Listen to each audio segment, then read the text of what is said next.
श्रील प्रभुपाद की जय, गुरु गौरांग की जय। श्रील प्रभुपाद जी के ग्रंथों में श्रील हरदास ठाकुर के गुणों का वर्णन दिया गया है, तो उन्हीं गुणों का वर्णन हम श्रवण कर रहे हैं। हृदय की सफाई महाप्रभु ने अपने व्यवहारिक उदाहरण द्वारा हमें दिखलाया है कि बालू के सारे कणों को चुनकर बाहर ले जाकर फेंक देना चाहिए। श्री महाप्रभु ने मंदिर के बाहर की भी सफाई की, क्योंकि उन्हें भय था कि बालू के कण कहीं भीतर न आ जाए। श्रील भक्ति सिद्धांत सरस्वती ठाकुर बतलाते हैं कि भले ही मनुष्य सोचता है कि भक्ति कार्य में प्रगति के लिए वह व्यापार शुरू कर दे, किंतु कल्मश इतना प्रबल होता है कि बाद में वह भ्रम में परिवर्तित हो सकता है, जैसे कूटीनाटी, छिद्रान्वेषण तथा प्रतिष्ठाशा, उच्च पद के लिए नाम तथा यश की इच्छा, जीव हिंसा, अन्य जीवों के लिए ईर्ष्या, निषिद्धाचार, शास्त्र वर्जित वस्तुएं स्वीकार करना, काम, भौतिक लाभ की कामना तथा पूजा, लोकप्रियता की लालसा के रूप में बतलाया गया है। कूटीनाटी का अर्थ स्थान में रहने का प्रयास, उसकी असली इच्छा तो नाम तथा यश कमाने की रहती है। दूसरे शब्दों में वह सोचता है कि मूर्ख लोग उसे हरदास ठाकुर की तरह प्रतिष्ठित मानने लगेंगे, क्योंकि वह एकांत स्थान में रहता है। ये सब भौतिक इच्छाएं हैं। नए भक्त को अन्य भौतिक इच्छाएं भी यथा स्त्रियां तथा धन, कामिनी, कांचन सता सकती हैं। इस तरह उसका हृदय गंदी बातों से पुनः भर जाता है और वह भौतिकतावादी की तरह निष्ठुर हो जाता है। धीरे धीरे वह विख्यात भक्त या अवतार बनने की इच्छा करने लगता है। चैतन्य चरितामृत मध्य लीला 12वां अध्याय श्लोक क्रमांक 135 के तात्पर्य से श्री प्रभुपाद जी बताते हैं हृदय की सफाई का अर्थ क्या है। उदाहरण देके बता रहे हैं, जब गुंडीचा मार्जन हुआ तब महाप्रभु मंदिर के बाहर भी सफाई किए थे, क्योंकि उनको डर था कि बालू के कण कहीं भीतर ना आ जाए। तो भक्ति सिद्धांत सरस्वती ठाकुर कहते हैं, भले ही मनुष्य सोचे कि भक्ति कार्य में वह प्रगति के लिए व्यापार शुरू कर दे, लेकिन हृदय का जो कल्मश है, गंदगी इतना शक्तिशाली होता है कि वह उस व्यक्ति में भ्रम पैदा कर देता है, जिससे वह व्यक्ति दूसरों में दोष देखने लगता है, उच्च पद के लिए कामना करने लगता है, अन्य जीवों के प्रति हिंसा करने लगता है और शास्त्र में जो वर्जित वस्तुएं उसको स्वीकार करना शुरू कर देता है। उसके मन में लोकप्रियता की लालसा भी बढ़ जाती है। तो असली इच्छा तो नाम और यश कमाने की रहती है। तो दूसरे शब्दों में वह व्यक्ति सोचता है कि मूर्ख लोग उसे हरदास ठाकुर की तरह प्रतिष्ठित मानने लगे कि वह एकांत स्थान में भजन कर रहा है। ये सब भौतिक इच्छाएं हैं। भक्तों को चाहिए कि स्त्री तथा धन की जो कामना है इसको पूरी तरह से त्याग दे, और उसको अगर वह नहीं त्याग पाता तो गलत समय आकर उसका हृदय गंदी बातों से पुनः भर जाता है और भौतिकतावादी व्यक्ति की तरह वो भी निष्ठुर हो जाता है। और अंत में माया का सबसे प्रबल अस्त्र है, वह व्यक्ति धीरे धीरे अपने को विख्यात समझकर भगवान का अवतार बनने की इच्छा करने लगता है। नाम संकीर्तन, हरे कृष्ण मंत्र का उच्च स्वर से कीर्तन करना इतना शक्तिशाली है कि यह वृक्षों तथा लताओं को भी कानों में प्रविष्ट हो सकता है। पशुओं तथा मनुष्यों के विषय में तो कहना ही क्या। एक बार महाप्रभु ने हरदास ठाकुर से पूछा था कि पेड़ पौधों का किस तरह उद्धार किया जा सकता है।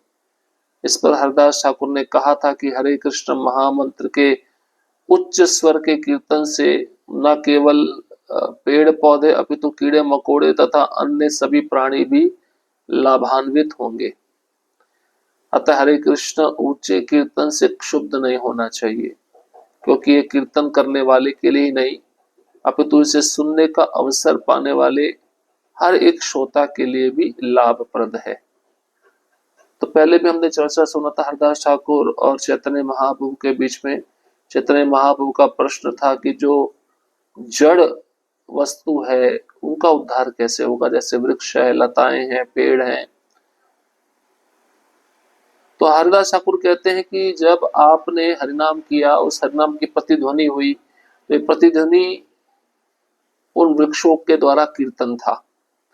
और पेड़ पौधे जब इस तरह से प्रतिध्वनि के द्वारा कीर्तन करते तो उनका उद्धार हो जाता। तो मनुष्य और पशुओं के विषय में क्या कहा जाए?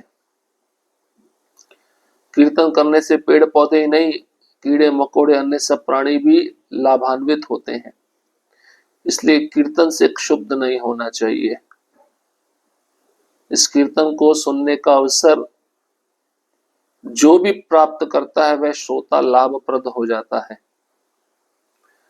तो कीर्तन करने वाला ही नहीं, सुनने वाला भी लाभ को प्राप्त होता है। सफलता की विधि।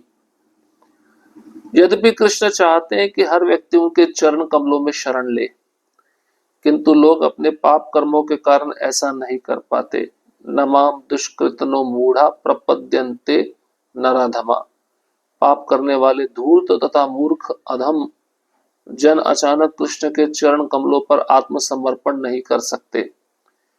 तो भी यदि वे हरे कृष्ण मंत्र का कीर्तन करना शुरू कर दें और तुलसी की सेवा करें तो शीघ्र ही समर्पण के करने में समर्थ हो सकते हैं।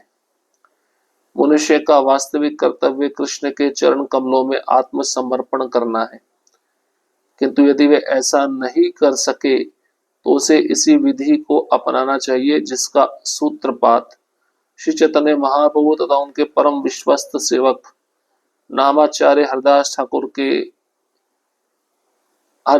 ने किया। कृष्ण भावनामृत में सफलता पाने की यही विधि है। तो कुछ लोग ऐसे होते हैं, पापी होते हैं, वे कृष्ण के चरण कमलों का आश्रय नहीं ले पाते। पाप करने वाले धूर्त हैं, मूर्ख हैं, अधम हैं। कृष्ण के चरण कमलों में ऐसे लोग कभी भी आत्मसमर्पण नहीं करते। यदि भूले भटके ऐसे लोग भी हरे कृष्ण मंत्र का कीर्तन सुन लेते हैं और थोड़ा सा तुलसी महारानी की सेवा करते हैं तो शीघ्र ही उन लोगों में भी समर्पण की भावना जागृत हो जाती है। और अगर मनुष्य कृष्ण के चरण कमलों में आत्मसमर्पण नहीं कर पाता तो उसे हरे कृष्ण मंत्र सुनना चाहिए। इस हरे कृष्ण मंत्र का जो सूत्रपात है वह चैतन्य महाप्रभु किए हैं। ये कृष्ण भावनामृत में सफलता पाने की सही विधि है। वैष्णवगण, इस तरह हरदास ठाकुर को भय लग रहा था कि उनसे आध्यात्मिक घनिष्ठता होने के कारण अद्वैत आचार्य कहीं कठिनाई में न पड़ जाए। श्री अद्वैत आचार्य हरदास ठाकुर को सर्वोच्च वैष्णव के रूप में आदर देते थे, किंतु रामचंद्र खान जैसे अन्य लोग उनसे ईर्ष्या करते थे। निस्संदेह हमें तो अद्वैत आचार्य के पद चिन्हों का अनुसरण करना चाहिए और रामचंद्र खान जैसे लोगों की परवाह नहीं करनी चाहिए। आजकल अनेक यूरोपियन तथा अमेरिकन लोग वैष्णव रूप में हमारे कृष्ण भावनामृत आंदोलन में आ रहे हैं और यद्यपि रामचंद्र खान जैसे व्यक्ति सदैव ऐसे वैष्णवों से ईर्ष्या करते हैं, किंतु मनुष्य को इन सब के साथ वैष्णवों जैसा व्यवहार करके श्री अद्वैत आचार्य के पद चिन्हों का अनुगमन करना चाहिए। भले ही वे हरदास ठाकुर जैसे उच्च ना हो, किंतु जिन अमेरिकियों तथा यूरोप वासियों ने वैष्णव दर्शन तथा आचार संहिता को स्वीकार कर लिया है, उन्हें कभी भी वैष्णव समाज से विलग नहीं किया जाना चाहिए। तो प्रभुपाद जी कहते हैं कि हरदास ठाकुर को डर लग रहा था कि अद्वैत आचार्य के साथ अत्यधिक घनिष्ठता मित्रता रखने के कारण अद्वैत आचार्य का सब ब्राह्मण लोग बुराई करेंगे। रामचंद्र खान ने हरदास ठाकुर के चरणों में अपराध किया था, तो रामचंद्र खान हरदास ठाकुर से ईर्ष्या करता था। हमने सुना है उसने एक वेश्या को भेजा था हरदास ठाकुर को विचलित करने के लिए। तो प्रभुपाद जी भी कह रहे हैं कि हमारी संस्था में भी ऐसे अनेक यूरोपियन अमेरिकन भक्त हैं जो हरे कृष्ण आंदोलन में भाग ले रहे हैं। रामचंद्र खान जैसे लोग ऐसे वैष्णवों से ईर्ष्या करते हैं, लेकिन हमें अद्वैत आचार्य के पद चिन्हों का अनुगमन करना चाहिए। जैसे उन्होंने हरदास ठाकुर को सर्वोच्च वैष्णव माना, हमें भी यूरोपियन अमेरिकन भक्तों को वैष्णव मानना चाहिए। कभी भी उनको वैष्णव समाज से अलग नहीं करना चाहिए, क्योंकि हमने सुना है ना, वैष्णव किसी जाति पाति पंथ समाज से संबंधित नहीं होता, किसी वर्ण आश्रम से संबंधित नहीं होता, वो तो केवल भगवान का दास कहलाता है। इसलिए इन उपाधियों से संबंधित एक वैष्णव को देखना ये बहुत बड़ा अपराध है। इसलिए वैष्णव कहीं पे भी जन्म ले, वैष्णव किसी प्रकार के शारीरिक दोष के द्वारा उत्पन्न हुआ हो, और यदि वैष्णव ने भक्ति में आने से पहले कोई गलत क्रिया की हो, उसके बारे में भी चर्चा करना, ये सब अपराध माना गया है।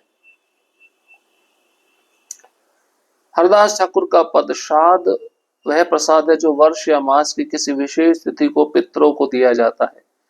जब पितरों को भेंट किया गया श्राद्ध पात्र वह थाली है जो समाज के सर्वोत्तम ब्राह्मण को दी जाती है। अद्वैत आचार्य ने किसी अन्य ब्राह्मण को वह श्राद्ध पात्र देने के बदले हरदास ठाकुर को इस सर्वोच्च ब्राह्मण से भी बड़े मानकर उन्हें वह दे दिया। श्री अद्वैत आचार्य का यह कार्य सिद्ध करता है कि हरदास ठाकुर सदैव दिव्य पद को प्राप्त रहते थे, अतः वे सदैव सर्वोच्च ब्राह्मण से भी उच्च थे, क्योंकि वे भौतिक जगत के सत्व गुण से भी परे स्थित थे।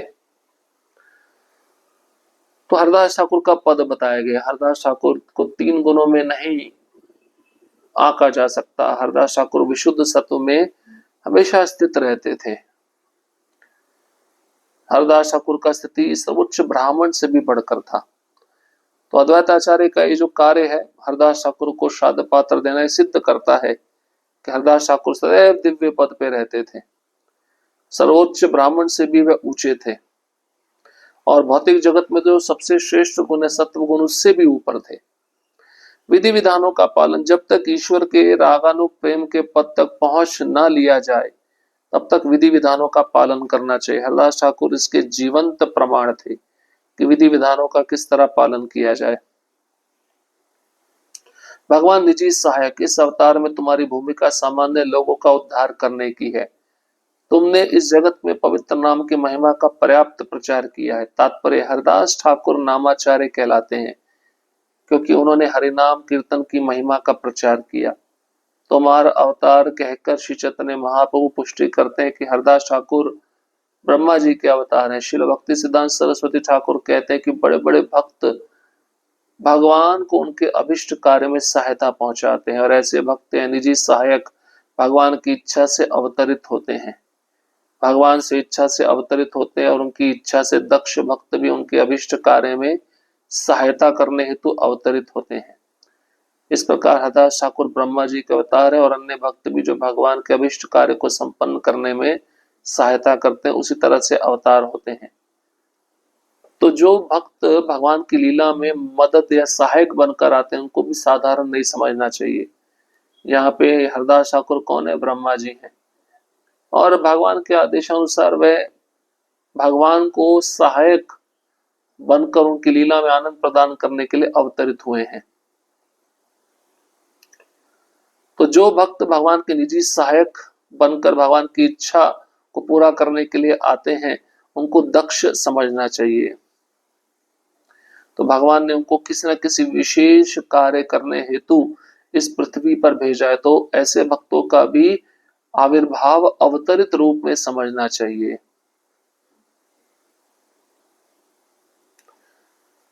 और भी बहुत सारे गुण हैं, और भी गुणों का चर्चा हम अगले सत्र में श्रवण करेंगे।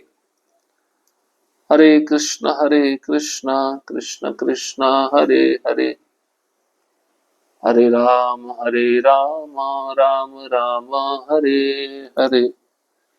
श्रील प्रभुपाद की जय, गुरु गौरांग की जय।